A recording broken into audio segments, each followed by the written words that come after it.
Good afternoon. I'm going to cover a mystery of April 19th, 1887, the city, Chicago.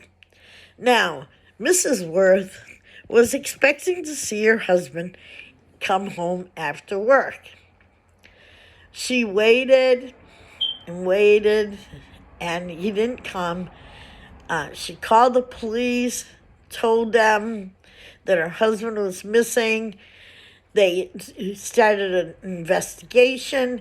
They knew that he worked behind the jackknife slip, and they were looking for him, but unfortunately they were not able to find it, and they were able to charge a man named Jacob Kubler with murder. He was arrested and detained, put in the jailhouse, and things got worse. He was swearing up and down that he had witnessed the murder, that Mr. Mirth had been thrown into the river, and he had been thrown off of the Red Bridge on Archer Avenue. He described the spot where the corpse was, but instead of finding Worth, they found the body of a man named Peter Hansen. He was an old man living on Ashland Avenue, and he had mysteriously disappeared himself from his home about a month ago. No explanation on how he came or his date of death has been made.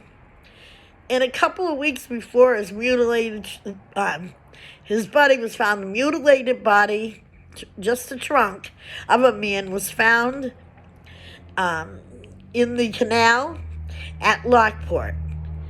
It was at once thought that it was Worth's body, and Mrs. Worth went to Lockport for the purpose of viewing it.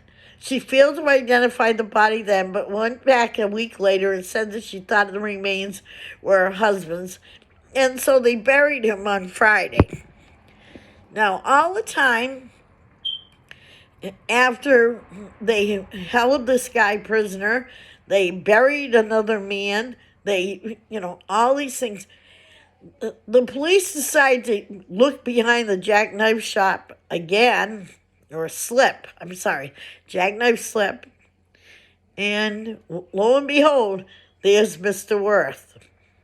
So now this lady has to rebury her husband, and I just wonder who did this.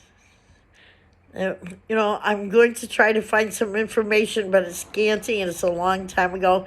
But it's a true murder mystery. Thank you for watching.